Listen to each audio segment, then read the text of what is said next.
When she was in the psychiatric wards, for example, it was all about, bring my kids to me, bring my kids to me, bring my kids to me. And like they would want to do anything to just shut her up. So they'd take us to the psychiatric, and we wanted to see our mum, don't get us wrong. But, we'd be taken to the psychiatric ward by the caseworker or the social worker, and they would just walk us through there and leave us in a room with our mum after she's at ECT and she's drooling on her face. Then she gets up and then she starts grabbing us and goes, I want you to introduce you to people, and starts walking us around a psychiatric ward and introduces us to people who've got cuts in their arms or just, scary looking people, and there's no context, and the nurses and stuff just allowed it.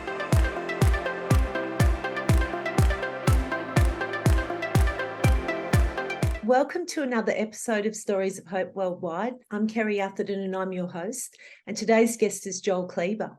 Welcome, Joel. No worries. Thanks for having me, Kerry. Joel, you're the host of the podcast, The Lived Experience. Mm-hmm. And today we're going to be talking about mental health.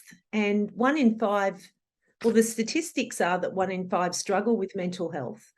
But today we're really going to be focusing on what happens to a child when a parent is struggling with mental health. And that's something that you and I both have in common. And as I've shared on your podcast as well, I too grew up in a household where my mum struggled with mental health. But for you, you were 7, weren't you, when you had a really defining day in your life and you discovered about your mum for the first time? Yeah, thanks for having me on, Kerry. Yeah, absolutely. So I call it the moment of awareness. I think everyone has that when they realize that their parent or their situation, or they understand a bit more about reality than having, let's say, a childhood in a way. And basically what happened was, I had no idea about my mum's bipolar at the time, really. Yeah. And then what happened was we went to school, and then during school, everything was fine. She made our breakfast and took us there.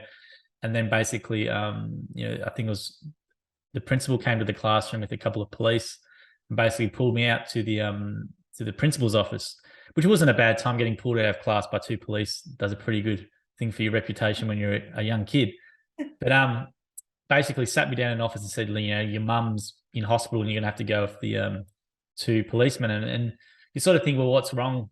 Broken leg or broken arm or something like that. But he wouldn't really tell me. So he just basically said, you got to go with these people. And, you leave school, they put you in the back of the divvy van. You think it's a bit of a novelty at the time, but they put you in the divvy van and took us to the local human services office in a shopping centre in a place called Mirrabooka, which is a pretty rough area in Perth.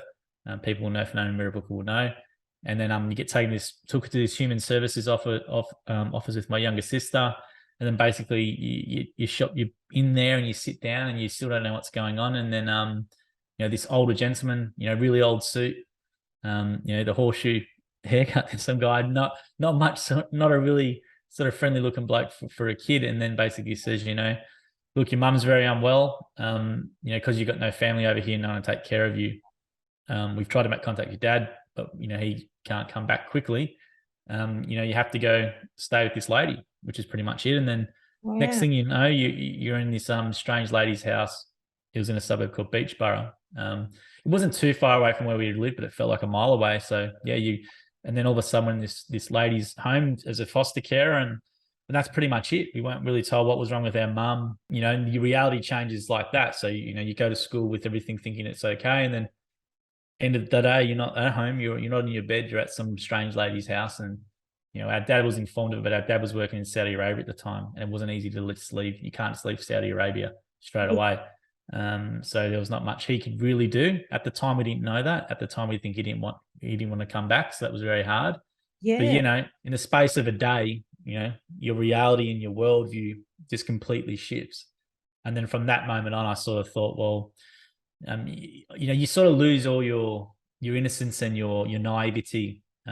Being a kid, when you're a kid, you're generally carefree. You're playing with your mates and stuff. There's no responsibility. You think money grows on trees, and you got food coming out here. Like your reality is really, you're just focused on being a kid. And then from that moment, when that happens, you're getting all these things thrown at you, and no one's explaining anything to you. And once the excitement, I guess, a bit wears off, you sort of, you're in this strange home in a strange bed, and you don't know what's really going on. And that was it. So within one day, that happens, and that story I've shared with, I think 9 News or something did a story on it online. But yeah, it's pretty full on.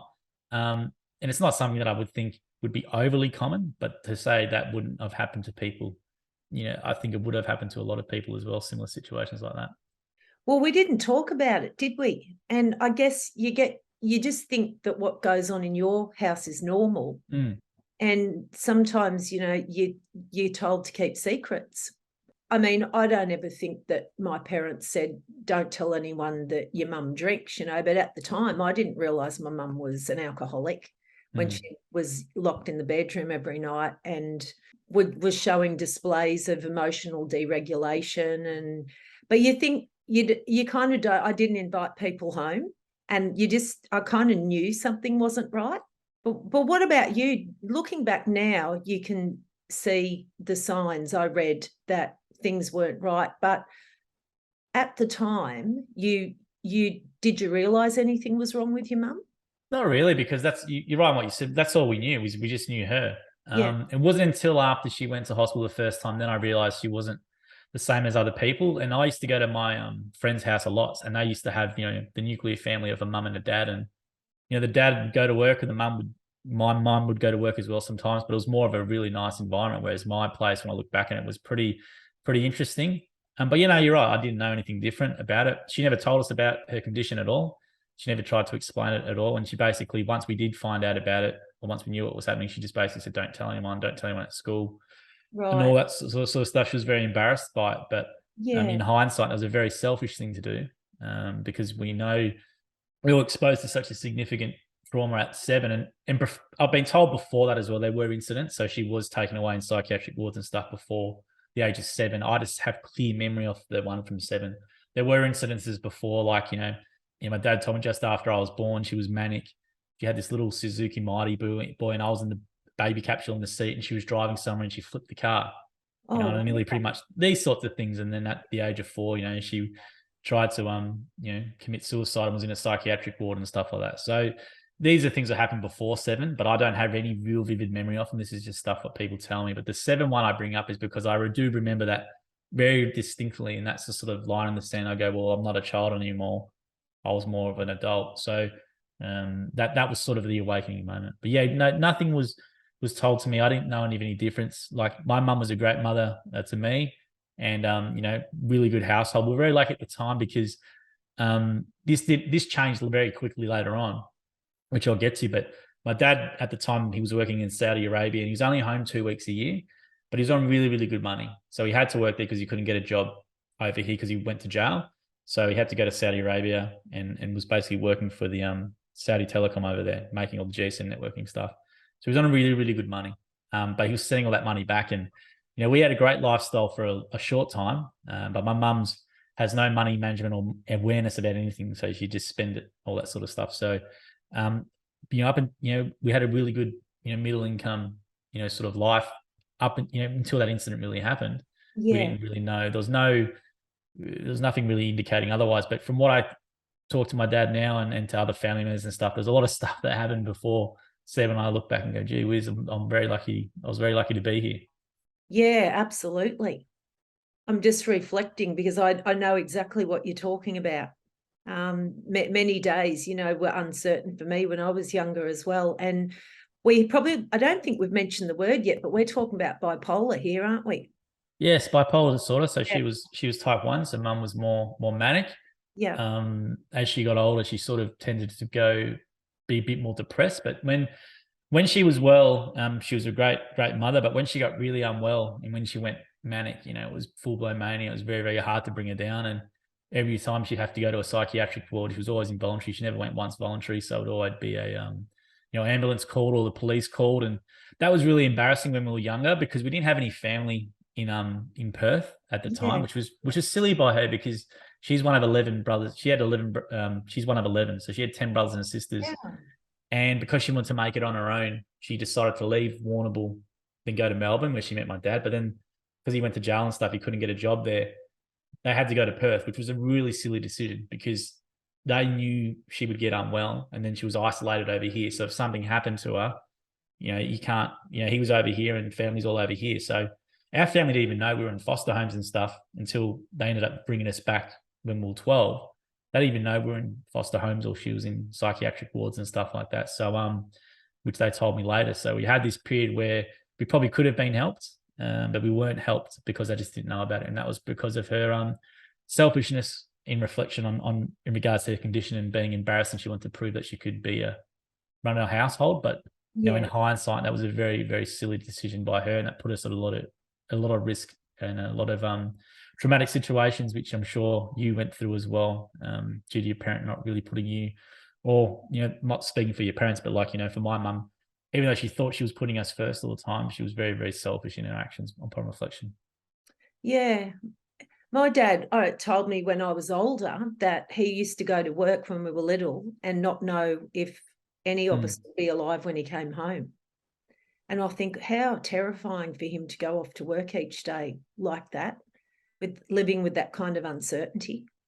Yeah, well, I thought that with my dad as well. In another country, so yeah, well, I thought as well. Look, I didn't speak to my dad for a long, long time. I only reconnected with him probably like last year, because I thought the same thing. You chose a lady. She had bipolar disorder, and you had 2 kids with her. And just because you can't get the job that you want in where you live means you have to go overseas. But you could have done brickies labor, you could have done whatever. But with his career, he wanted to do that, so he chose his career and thought he was doing the right thing by leaving us there. But he left us with a really unwell. She was a great mother when she was really well, but when she was unwell, and which he knew she would get unwell, it was a very, very dangerous environment to live in. And you're right, how could you justify as a parent, being overseas and leaving your kids there for a very unstable person? Yeah. She was a great mother, like, don't get me wrong, when she was well, but she didn't manage her condition well at all, which led to regular hospitalizations. Yeah, and you mentioned the word shame there. That would have been doubled for you with your dad being in jail. Oh, look, it wasn't too bad. The reason why we had to move from Melbourne to Perth was he's a very, very smart man, but he's got very low emotional intelligence. But long story short, it was a white collar crime. He was newly immigrated from over in Europe, and he was actually, I don't know if you know the owners of, there's a company called Middy's Electrical. So Middendorf. So Middy's Electrical is a massive electrical chain. He was in business with these guys, and they basically screwed him over, and he kept what he thought he was own, and basically ended up doing 9 months, done a little bit in Pentridge in Melbourne, in Coburg, and then got, because he was a white collar, low risk guy, got moved to a farm. But he was just hard to get a job in the electronics communications field. So he had to move. Well, he got a job with Siemens in Perth and then went to Saudi Arabia. But I think he ended up going overseas more just to get away from mum, to be honest. So that's what ended up happening, I guess. And he thought he was doing the right thing by sending money back. But, with my mum as bipolar, she had a big problem with money management. And, staying well was a big problem for her. Yeah. And as a counsellor, Joel, I counsel a lot of men and guys that have suffered rejection from their fathers. Do you? Oh, yeah, big problem. Yeah, I was wondering if you can tell us about that. Like, what kind of rejection issues did you suffer from? That's a good, very insightful question. Look, I had a really big problem with rejection, and it meant I didn't put myself out there a lot of times. It was very hard to form a relationship with women because, like, I wouldn't put myself out there to go up there, because if I got rejected, it really, really, really hurt. And look, it hurts anyone naturally to be rejected, but for me, it really put me in a bad place. So to get over that rejection, I would drink a lot of alcohol and stuff when I went out. I mean, I didn't want to do that because I knew I didn't have to, but that's what I had to do. I just never dealt with that trauma. But yeah, you're right. You do. It was ingrained to me from a young stage. Our dad rejected us and chose, his work over that. And it wasn't until last year I started talking about that, and he admitted to me he made a mistake, and that's all good. But it did. It does shape who you are. I'm a lot less risk adverse to things as well. So, there's a few things. I'm in a job where I probably should. I ultimately want to do my own business, but I'm too scared to make that shift because if I fail and all that sort of stuff. But rejection, really big problem. Took me a lot to get over with, and it did. It does shape your personality, and because I didn't really deal with the childhood trauma at all. It manifests in other ways, as you'd be aware. Like alcohol and and drugs and all that sort of stuff. And until you get a bit more mature, you realize it's all tied back to that sort of stuff. And that was something I was going to come to also, was what kind of coping strategies did you develop, and did they lead you down a bad path? It wasn't a really bad path. Like, I'd just be like your typical, person on the weekend, go out and, get really drunk with mates and whatever else. I wasn't a bad person at all. But my coping mechanism was really, I was really, really, I always had masks at school. So I was never bullied when I was younger at school. I was generally, the popular kid. I was really good at sport and stuff. So that was my defense mechanism. Oh, that's great. I was never really bullied as a young person, like, which was really lucky, because I could imagine if someone was, that would have been really, really hard. Yeah. I was actually lucky, but that was all, a mask. And, because, I worked out early, if you're good at sport, you get certain allowances. So I was always made sure, footy, cricket, all that sort of stuff. And I always had a lot of friends, which was really, really good. And I was never at home. So I never wanted to bring people home because mum was there. She would Yeah. always ask me. So I'd always want to go to mate's house and stuff just for normality and for sleepovers and stuff. So I didn't really want to be there. And it was very, very hard because with my mum, because my dad wasn't around, she treated me almost like as a de facto husband in a way. So her emotional, even though she was looking after me in terms of caring for me with, food and shelter and stuff, Yeah. it'd be like, I'll give you an example, right? So where we lived in WA, this might get me in trouble, but it's a fact. There's a lot of Indigenous population, and my mum would never like to go to the Mirrabooka shops alone because she would always get harassed, about giving me my money or whatever it is, right?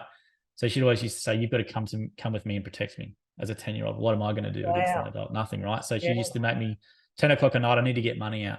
Put me in a car, drive me to Mirrabooka, very scary shopping center at night. I'm sitting there in the car like this, and she's like, "Watch out if someone tries to get me." Like, telling you that as a 10-year-old. So emotionally, she was really dependent on me and my younger sister. Yeah. Which it shouldn't have been that way. She should have been the one. We should have been the ones who could rely on her emotionally, but it tended to be the other way around. And because she was very proud of us as well, she used to, really, really. Most people say parents embarrass, and you get embarrassed by your parents. That's fine, but she was really over the top. Used to really make us feel uncomfortable in a lot of situations, and really inflate our egos per se. Used to say how good we are at all these sort of things and this and that, and you sort of think that's a good thing, but it was really, really a bad thing in hindsight. She used to dote on me so much, and she definitely preferred me over my sister, which was not good for our dynamic. And she used to say that clearly, like I was the favorite and stuff like that, which is not good. So as a parent, she tried to do her best, but she didn't manage a condition as well, and it really did come out in her parenting sometimes, and it did cause a lot of issues. But back then there was no real support for her, so I understand that.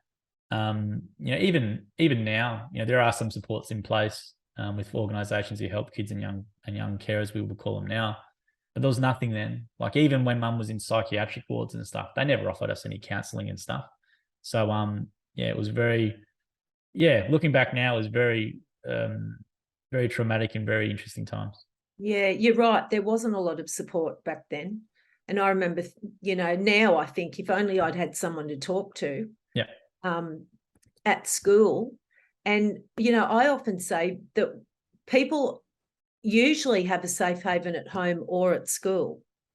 And I think I shared with you that I didn't feel like I really had one anywhere. But it sounds like you had a safe haven at school, which was a saving grace for you, probably. I love being out. So I was never home. I was always doing sport and stuff, and I was always riding the bike around the neighborhood and whatever causing trouble. Like, I never went home. Yeah. So I always didn't want to be there, because I knew as soon as I went home, she'd just be on me like this and just full on, And that was quite frustrating. And I knew once when I went to my friend's house more and more, it made it worse, because I saw how their lives were and how their parents treated them and, advised them and all that sort of stuff. And I went home and it was the complete opposite. So, we had a really good house at the time, which was great. And as I said, we were looked after really, really well. But our mum taught us no life skills, and probably did a lot of harm to us psychologically when we were younger, how we were parenting. And I'll give you an example of the harm that was done. Like, for example, when she was in the psychiatric wards, for example, like, it was all about, bring my kids to me, bring my kids to me, bring my kids to me. And like, they would want to do anything to just shut her up. So they'd make us, take us to the psychiatric. And we wanted to see our mum, don't get us wrong. But we'd be taken to the psychiatric ward by the caseworker or the social worker, and they would just walk us through there and leave us in a room with our mum after she's at ECT and she's drooling on her face. Then she gets up and then she starts grabbing us and goes, "I want you to introduce you to people," and starts walking us around a psychiatric ward and introduces us to people who've got cuts in their arms or just, scary looking people, and there's no context, and the nurses and stuff just allowed it. So, that's just one little small example of it. But that stuff, well, isn't it?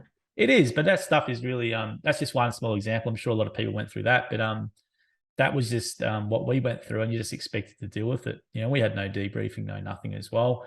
And as you said, we didn't have anyone to look at who were in our situation. So, what would have helped me, and especially is like, if we had some sort of mentor or some sort of person who took an interest in us, who went through our same situation, as soon as someone tried to help us who didn't have a parent with a mental illness, I didn't really listen to them because I was just like, what do you know?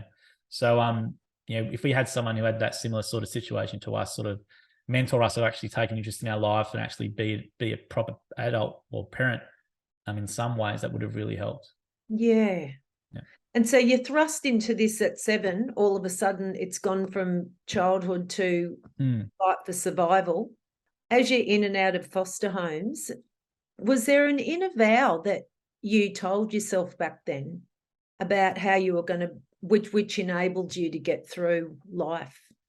Look, I became very emotionally stunted and very harder. So I was not very an emotional person. So I really did shut myself off because, like, you cry yourself to sleep every night as a young person. Like, I'm not a religious person, but back then. My mum was a big Catholic and she used to indoctrinate us with all this stuff. So I used to pray to Jesus every night, all that sort of stuff, and cry because that was the only way I knew how to deal with it. Then once the light went on, you didn't want to show your weakness. You put a mask on and away you go. So I can be very emotionally cold. It's not because I want to be, it's just because the way I've been conditioned. Yeah. And I'm not overly friendly to new people I meet and stuff. I'm always like very skeptical of people and stuff. So that's something I try to change. But you do have to make mechanisms for yourself. And my mechanisms for myself is just try and be as good as many things as I can, so I don't be bullied because I couldn't handle that. And have be as social as I could and not be at home. So these are the sort of things I did. And sport, guitar, especially, those sorts of things really definitely help with confidence. And but a lot of things changed when what happened was, up until 12, our family didn't know what was going on with our mum to the extent. So what happened was my grandmother said, right, that's enough. I'm going to pay for him to come back. So my mum split up. They basically had to sell the house because she wasn't paying the mortgage because she was financially really irresponsible. Yeah. So we had to sell the house and Dad basically left her and wherever he went. And then within 3 days, I think it's happened in like 3 days, my uncle drove over. They chucked everything that we had in the bin pretty much. So like, all Legos and all the toys. My mum was great in terms of spending her money on toys for the kids. So everything we had was chucked in the bin, put in the back of a Toyota Camry. And we drove back straight to Warrnambool, and that was it. So within 3 days, you leave your high school, which you just started in Perth, and within 3 days, you're then all of a sudden living in Warrnambool. And our grandmother and her brothers and sisters did a great effort. They would have paid for that all. And what really prompted it was my granddad actually got burnt to death, left on a balcony in a hospital. It was actually on the 7 News and all that sort of stuff. So that's what really happened, what triggered her. So my mum, when things traumatic, like someone died or something, that really set her off. So her dad got left outside by a nurse, dropped a cigarette on himself, went up in flames. It was all in the news. And when she heard that, he was on that's what happened. He was on life support, and then she heard that, flew over, and then the parents, then it all sort of unraveled from there. And then she went back, and then they came and got us because she was obviously not well. And then they moved us to Warrnambool, and basically that happened really, really quickly. And then once we went to Warrnambool, it was sort of better because whenever she went unwell, we would just stay with an auntie or an uncle or a grandmother. It was still not good. Like we didn't like doing that. We wanted a normal life, but it was just a lot better than staying at random people's places or friends' families and stuff, which we did when we were younger. And they were all really good people as well. We had no bad experiences with foster parents or foster care. And right. Yeah. But what would happen is we generally go to the foster care, and then after a month, they would transition us to a friend's family if they would have us. And those people were really good, and that was sort of good to have in a way. You almost felt like you're at your mate's house every day, which was good. That made it easier. But it was very, very chaotic. Oh yeah, so much moving around, adjusting, not knowing what was going to happen next, and well, you just wanted them to be normal. And what annoyed me is when I used to go to my friend's house, you would see what a normal mum and a normal dad was like. We didn't have the dad, and that's fine. But like I had friends who had single mums and stuff, and they were working, or they were just, you could tell they were adults. My mum was an adult, but she was emotionally never an adult, and she never treated us like kids. She treated us like, as I said, she always treated me like a husband, right? So she never really provided me with any life advice and just gave me anything I wanted, really, which didn't make me into an overly good person as I got a bit older. As you were talking about that, I was wondering, because you said she kept thrusting you into the spotlight whenever, she would go out and that, did you develop a fear of public humiliation as a result of that? Oh yeah, definitely. Like even now, like I don't like to make a scene or anything, but even in my job, I do media and presentation. I'm fine talking to people. And you're great at it too. Yeah, well, I do all that sort of stuff. But yeah, no, I didn't really like being the center of attention at all, where she tried to make me. And what really annoyed me, she always used to say how good I was at something. Joel did this. Like when someone would talk to her about something in a conversation, she always had to turn it back onto me and say how good I'm doing at all these things. And it put a lot of pressure on me as well. Like I'm not that good at this or this. What are you talking about? What are you lying about? But she will almost like we'll put her possessions. Yeah. That's what it felt like. So we're her possessions and she was parading us around, dressing us in things which just looked stupid. Like, you know, that might sound like every parent does that, but like if you saw some of our photos, it was really, really strange. And then, you know, making us meet all these different people or go to these events and just saying how good we are all the times at these things. And definitely not good for a young person or a child developmentally in terms of how she was parenting us. Yeah, and your sense of value would have been developed by how you performed and what you did rather than just who you were as a person. Yeah, well, it definitely reduced. Like my mum used to just say, you know, how good he is at this and this, and I would never really work overly hard at anything because I just presumed I was good at it. And I realized a lot later that was not the case. I'm a very hard worker now. I'm probably the opposite now. I work extremely hard on things, but back then I wasn't because she just said, oh, you're brilliant at this and good at this and good at this, and used to pump me up all the time, and that was really, really bad developmentally for me.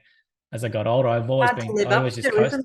It is, and I just coasted all the time. I never really worked hard because I was always good enough just to get by without really applying myself. But that was a trait I had to work really hard to get out of and get that sort of separation out of. And now I'm the other way where I work really hard. And I know, you know, I've got no ego really at all, to be honest. I've got to learn all these things. Whereas back then, you know, mum's telling you how good you are all the time and this and that. You're going to do this, this, and this, and this with that's all she would say. There was no plan. Well, you've got to study hard or you've got to work hard or you've got to train this long or whatever. It's just, you're good. You're going to do this, this, and this. And all that sort of stuff. And used to say it in front of people all the time. It was very, very, very, very annoying and not good for your development.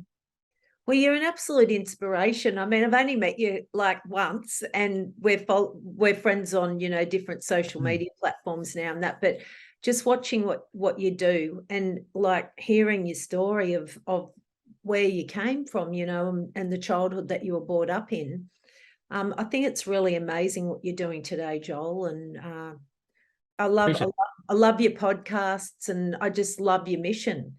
No, I appreciate it. So you were 28 when you first spoke about this? Yes. Yeah. So can you tell us more about that? Why did it take that long? And what prompted you to speak out about this at that age for the first time? Well, what happened was I kept seeing Beyond Blue everywhere, right? Beyond Blue everywhere. And I started seeing people, you know, athletes talking about depression and anxiety and stuff. And there was a whole big song and dance made about it. And I always just kept hearing about depression and anxiety. And I never heard anything about, you know, people who grew up in our situations or, you know, schizophrenia or bipolar. And it really, really annoyed me because, you know, we've got all this awareness for depression and anxiety, and Beyond Blue's getting all this millions of dollars, and people are virtue signaling, you know, mental health, this and that. And behind the scenes, they run a toxic workplace, whatever it is. So it was getting really annoying that we just seemed to just focus on depression and anxiety, and that was all mental health. And everyone thought, you know, thinks Beyond Blue is the #1 brand in Australia for mental health, and that's all they talk about. But they don't talk about young carers, schizophrenia, bipolar, you know, OCD, all that sort of stuff, right? So what happened was basically the actual elements of mental health, all of them. And the reality of it, the reality of a psychiatric ward, the reality of electric convulsive therapy, which they still don't list on various websites, which I think is quite astounding and annoying. And I'll get onto that in a minute. But I do a podcast with, in my role, Jim's Marling founder, CEO, Jim Penman. And basically, when we're doing the podcast, I said, let's do an episode about mental health. And I said, I want to talk about this. And because I just want to tell you my story. And I told it for around 25 minutes. You know, we clipped it up and I put it online. And, you know, I put it online and pretty much went viral. One of the clips I was talking about, you know, no one ever talking about, you know, people who have a parent with mental illness, like complex mental illness. And that sort of thing went viral. And I got a lot of messages and stuff saying, you know, thanks for doing that. And, you know, I had the same sort of thing, and it's good to see someone speaking up about it. So I thought, all right, well, there's not much content in this space. Let's start doing that and trying to share stories of lived experience and trying to share some stories of young carers and things like that. Because the way mental health funding works at the moment is there's so many advisory bodies, you know, there's so many people who get money that I don't think do anything. I'm just talking No, about reality. And I know counsellors like yourself, get nothing, and you nothing. should No, be. that's right. Where on the ground workers get absolutely nothing and no support. Yeah, and you can't call it out. Like, for me, I'm pretty open in my stance. Like, people like, organizations like Beyond Blue, like, how much of your dollar goes to actually doing anything besides a hotline? And then if you call a hotline, you're going to get referred anyway. Like, you got the peak mental health, let's say, charity in Australia. And look, I'm not counting it. They do move the conversation forward and stuff, but it's just conversations. And there's a hotline. All right. Well, what are you doing for, this kid's been taken to a psychiatric ward to see his mum. What support do you have in place for that? What support do you have for bipolar? Or do you just refer him to someone or schizophrenia? Like, there's so many things that come under the guise of mental health, and we just seem to just be focusing on depression and anxiety and awareness, and that's it. We're still not moving. We're not moving beyond that. And governments throw money at it, which is fine. But like, even Greg Hunt was the federal health minister. And this is a guy who shared his story, I think only maybe a couple of years ago, about having a mum with bipolar. And he probably had similar experiences to me. And you think, well, you're the federal health minister. Why wouldn't you? Politicians are biases, of course, and they're going to favour funding certain things over other things. And I've heard answers that when he spoke to people, your mum had bipolar. Why wouldn't you make it your mission to do whatever you can? And then he said, oh, that's Treasury's decision. No, it's not. Use your profile, speak on podcasts, share your story more and more and more. And look, it's his decision to share how much he shares his story or not. But I just think, look, if I was in that position, I'd be going flat hammer and tongue and trying to move the conversation forward. The mental health awareness movement at the moment is good. I do think a lot of people try and build personal brands around it and take advantage of that, and they don't do much at all. I think I'm going to be really blunt here, Kerry. I've seen some people, for example, on LinkedIn with 30,000 followers who have a really privileged background and have been depressed once, and all of a sudden they're running workshops in workplaces and charging thousands and saying they're a mental health advocate. So I'm being really straight with you, but no one calls it out because it seems to be you can't call out anything in mental health. But I think me and the realities of the system and the treatments that happened as well. Like no one really online talks about electroconvulsive therapy much at all. No, and I want you to talk about this too. Now, I was going to ask you to talk a bit about that because you never hear about it, and it is listed as one of the treatments for people with trauma and PTSD where nothing else is working. Yeah, well, my mum always had ECT because she couldn't be brought down with the medication quick enough, and they want to get people in and out. So the quickest way for them was not try and wait for medications or adjust the medications for her to adjust. It was the quickest thing to them, which is to chuck her in and do the ECT pretty quickly. So that's what happened. She had a lot of ECT over her time. I'm a firm believer that it did contribute to her end of life a lot quicker than what it would have been, all things other considered. I don't think now if she was being treated, they would have treated with her as recklessly with ECT as they did. But the way I look at it as well, she didn't have the ECT, she might have committed suicide. So it's a catch-22. I was going to ask you, yeah. So I don't really know. Yeah. But it definitely did end her life. Probably ended her life, I think, 15 years earlier than what should have happened. When I spoke to the neuro, she got a condition basically called progressive supranuclear palsy, really rare brain disorder. It's called Parkinsonians or something like that.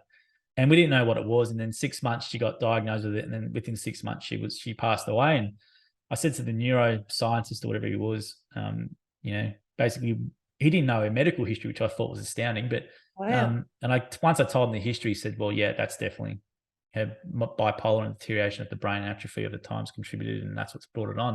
Because there's no history of this thing in our family. So basically, all things considered, the ECT in my mind ended her life at least 10 years earlier than what it should have been.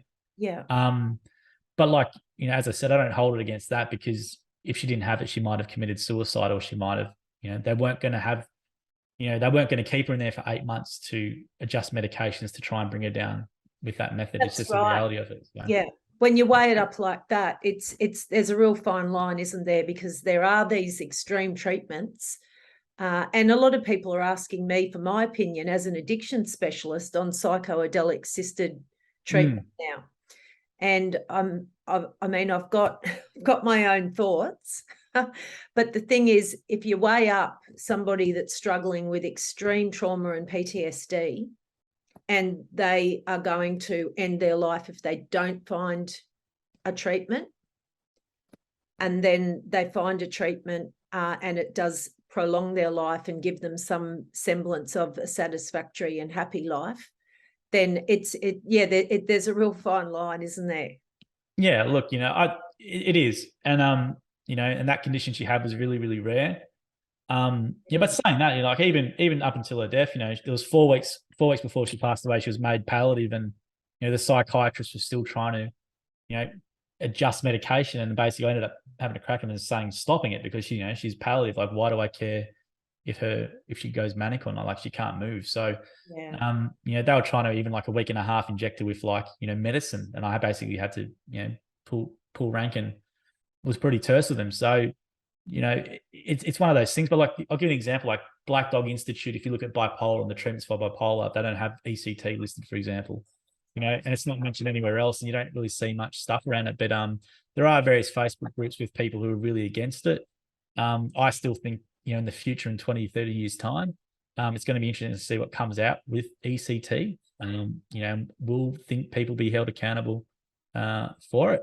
Yeah. But yeah, it's amazing how we use this treatment. We don't know how it works or why it works, but we still use it. And then there's a lot of incorrect information that I see around it. But look, it did save my mum's life, but it also did end her life. I'll put it that way. Yeah. And my own uncle, schizophrenia and bipolar are very closely linked. And he had drug-induced psychosis and labelled with schizophrenia. And he became so unwell that he believed aliens were out to get him and his family. Yep. And he ended up holding them up in a siege one day. And the SWAT team were called by his wife, called the police, and the SWAT team came and smashed the door down, and he never laid eyes on his kids again. It's sad to hear. But it's interesting how you said they're closely related, because even though delusions aren't mentioned too much with bipolar, my mum did a similar thing. She thought our dad was coming back to kidnap us from Saudi Arabia, because you saw a story on 60 Minutes about that. So we had a big alarm system in the house, and the alarm went off and I was crying and stuff. She'd come out and slap me and said, get it together, and marched us around the corner. Then she must have been that manic, because we never called the cops or anything on her, but our neighbours always did. So you got to imagine, how would you be acting for the neighbours to call the cops on you, right? So they called the cops on her. She was a similar thing, marching us up the street, and then all of a sudden the cops come around. She barricaded herself in the room. She wouldn't come out. We're begging with her to come out, so they ended up having to break the door down and take her away. And then we're at this lady's house around the corner, who was a very ultra Christian lady, and she started blessing us in tongues and all that sort of stuff. So it's similar sorts of things to what happened with your uncle. Not as bad as the SWAT, but I can relate to that. Yeah, and I couldn't let today's podcast go by without talking about self-care strategies for you, because like you mentioned before, we have a lot of people that talk about mental health all the time, just talk about it, but then you don't actually hear about, okay, well, what do we do about it? What strategies, and I think that is such an important component of any mental health speech or mental health podcast. So what I'd love to ask you, Joel, is today, even though it was your mum with the bipolar, suffering the trauma of all of that growing up, your life has been significantly impacted. And so how do you manage that today? What self-care strategies do you have in place? Sort of interesting. Like, I've avoided psychologists for a long, long time. I think I was 28, 27. I tried to start getting it sorted because I had a relationship breakdown, and it's definitely due to stuff that was now like, I don't want this to happen again. I want to be good for my next partner. But I find it didn't work for me. So I just couldn't relate to them. I tried to and then stopped. Cost is a prohibitive thing. I haven't started that up again. So I sort of took it in my own hand. I decided to stop being a victim, which I think was a big one. Yeah. I grew up with this thing like, my life's been hard. The world's just going to start handing me stuff when I get a bit older, and the odds will turn in my favor, which never happened. So, I changed my attitude. I realized no one's going to save me. I'm going to save myself. So I really got out of the victim mindset. I started working really, really hard in different areas of my life. The basic stuff, I go to the gym a lot. I try and stay involved in the community. I try and be really positive. I play guitar a lot as well. That really helped me growing up as well. It gave me a lot of confidence. My mum would leave me alone when I practiced guitar. So I used to play a lot. Yeah, so, and escape mechanism as well. It was. So, so when she would hear me playing, she'd leave me alone. So I used to practice all the time because I wanted to be left alone. So I actually got really good at guitar when I was younger. And I still use that. That's probably my main mechanism now. I just switch off and do it. But I think being open with my stories really, really helped. I find it hard to talk one-on-one in a room with someone about this sort of stuff, but I can talk to a broad audience who doesn't really know me personally about this sort of stuff because I know it's going to try and help other people. So Yeah, I love that. yeah, so I try and doing the podcasting content. It seems like it's not selfish, but it is selfish in a way because it helps me just as much as helping the other person, even though I'm listening to them for 90% of the time about their story. Like when we interviewed you, for example, it's great to be able to sort of feel that that's my little bit that I'm doing. And that I do believe one day, yourself, me, when we do these sorts of things and as technology develops, we're going to have this big library of content that can be, that you put into your books, which is fantastic. But at least we've done something in that space. I think a lot of people do want to do something in that space and don't know how. So sharing a story through your books or doing a podcast is a great way of doing it. And I think the more stories we get of real people, the better. I'm sick of seeing celebrities. It's when celebrities or someone who's of note talks about mental health, that's fine because the PR runs it and it's going to get clicks and it moves the conversations forwards. But I find real people far more interesting than I do celebrities or sports people. So there's so many good stories. Like your one, for example, is an amazing story to see what happened you went through and are now. Like great story of resilience, and it's a great story of an example for people who might be in a really bad situation to look at. And I think that's what we need a lot of examples where you haven't had the best start in life, but you haven't let that bring you down and you can get to a good point no matter what. And that's the things that we need to start sharing more. And that's the stuff that would really help me. There are organizations as well who do look after young carers and stuff, or they at least bring them together to do camps and things like that, which would have helped me at work. Because when you're growing up in our situation, you don't know, you think that you're the only one with that scenario. And when you find out when you're a bit older, there's a lot of people who have parents with complex mental health issues, and they're still not included, I think, in the conversation at all. My younger sister and I were never really concluded or considered by psychologists or psychiatrists. We were just a number and a nuisance to them, which was really annoying because we're the ones living with her.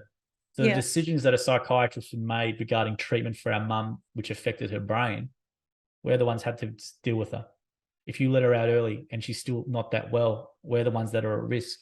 So I think the mental health profession a lot of the time was very negligent in regards to what the dangers they used to put my younger sister and I by letting her come out early because she was unwell.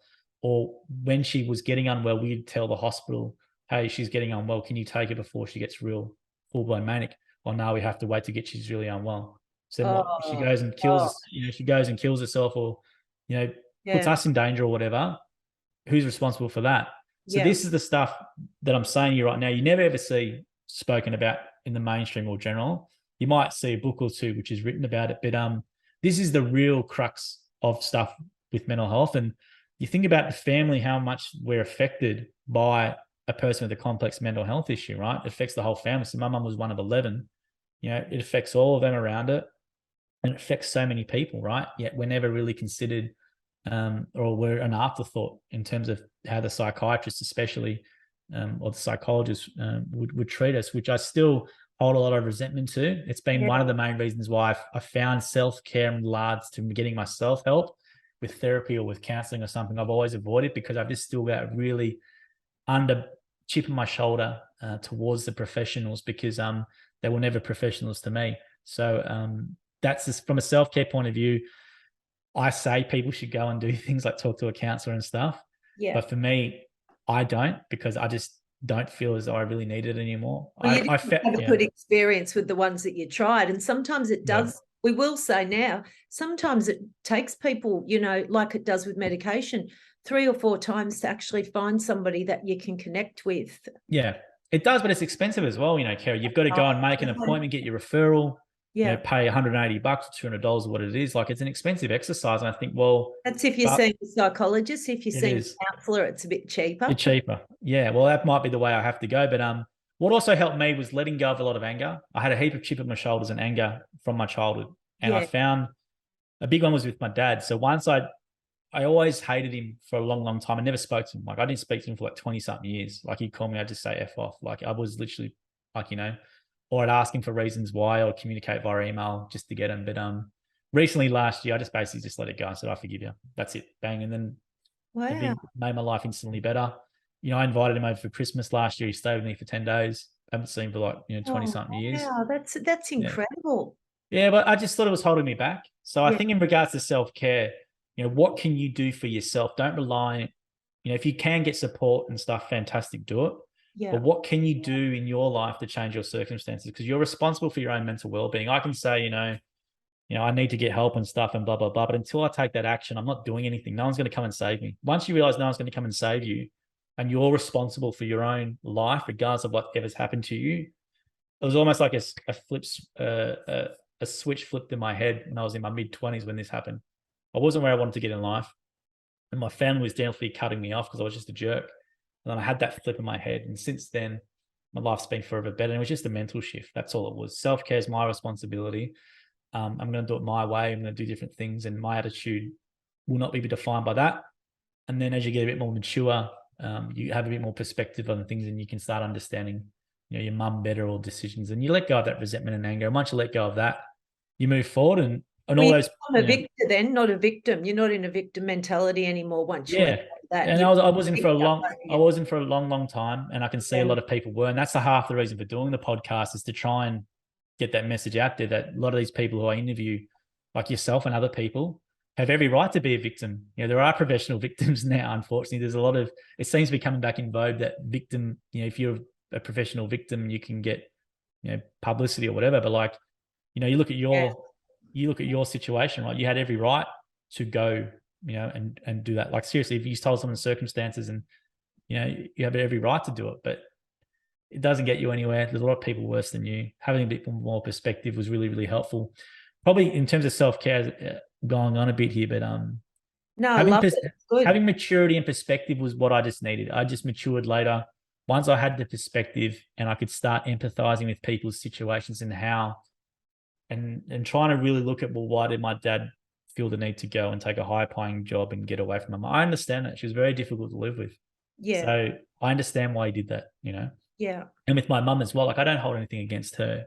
Anything that she did to us, I just hold against the illness. I never hold against her. So I've separated those two people. I love that against the illness and not against her. I haven't heard it put like that before. That's really good. Well, when she was well, she was fantastic. And that was always the tragedy for me is she was such a smart and really loving and really social and vivacious person. And she always tried to work. And when she worked, she'd get stressed and she'd go unwell. So she was always trying to do the right thing. Yeah. But this bloody illness kept pulling her back. So she'd try and do short courses or try and get a job and stuff. And then she would get stressed and worked and manic and then bang. And so she was always trying her best. Yeah.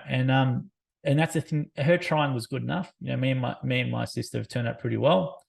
She done her job, and that was her goal. And that was kudos to her. So that's the way I look at it. Sometimes you just need years and perspective and stuff. And I think the big thing, Kerry, is just not being a victim and just realizing regardless of what's happened to you, because a lot of bad stuff that's happened to people, you just got to move forward and not let it pull you back. I'm so glad that you came to that because you're only very early 30s now, aren't you? Yeah, I'm 35. So. Yeah. Oh, right. Well, I have so many clients that are probably, 40 up and their life's unraveled and it's always as a result of unprocessed childhood trauma. I agree with you. And I think it's a big thing. And people sort of I wish you could get this earlier. That's why I wrote Light Bulb Moments Through the Eyes of Men. Sharing the stories of 15 guys that had that light bulb moment and gone and sought help. And this is a prevention tool, because if people could only read stories and realize, look, if I get help early, my life doesn't have to unravel. Yeah, absolutely. And environment's such an important factor, my mum had bipolar in her genes, but it wasn't until an event that switched those gene on. And then she was, so it's your environment. So yeah. And childhood trauma, big macho blokes sort of go, I'll just get on with it and all that sort of stuff. But no, it really affects you. It shapes who you are. So, the ages before 12 and 6 and stuff is so important to your development, and your characteristics as a 40-year-old were shaped all here. Exactly. And if you had a lot of significant trauma and stuff, and you wonder why do I drink all the time, or why can't I form a relationship, or why, this and that, it's all back to there. So if you're not dealing with that, you can really never move forward. And the annoying thing is that you know it all the time, Kerry. You'd probably hear people you've helped and stuff, and I should have done this years ago, or dealt with it. And absolutely, but people's egos and their pride and their macho-ness gets in the way. And it's, anyone might say, well, everyone has a bad childhood and stuff. Well, no, they don't, for one. No, And my husband had like the Brady Bunch existence without the parental separation. yeah, absolutely. And then I'm presuming he's a great individual and well-adjusted person because he's had that. But not everyone gets that advantage, right?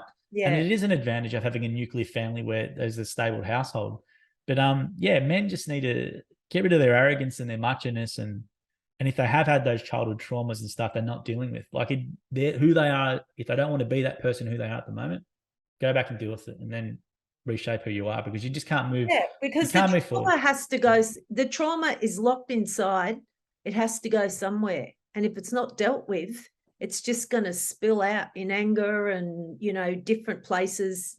Times when people don't want it to, times when they don't expect it to, into relationships in toxic ways, and so it's really got to be dealt with to be able to be healed. Absolutely. John, you probably touched on it, but maybe you haven't. Just when I think that my guests have touched on it, then they give me another one. As our final question, what is your greatest light bulb moment? When I changed my attitude and was more proactive with people, and realized I had to be proactive and get anywhere. That was my light bulb moment. Once I started being proactive with people and changed my attitude, I always used to be like, if someone wants to talk to me, they'll come talk to me and all that sort of stuff. Never worked like that. Once I started being proactive in my life, taking control, and really putting myself out there and deliberately taking on new things and challenges and stuff, that's when I really started growing as a person, improving. And I've got a great partner now. I've got a great house and stuff, and that's all due to me just basically flipping a mind and deciding not to be a victim. And the world doesn't owe me anything. Once I realized the world doesn't owe me anything, I've got to take what I want, and the way I'm going to do that is by being what my mum raised me to be, and that was a really good person and stuff. And realizing just getting rid of all that sort of stuff, that was my light bulb moment. I didn't have that until I was mid-20s, so it's a bit of annoying, because if I had that when I was younger, I'd probably be a lot more further ahead than what I was. But you sort of realize I wouldn't change any of my past as well. I like who I am now. That's taken me a long place to get that.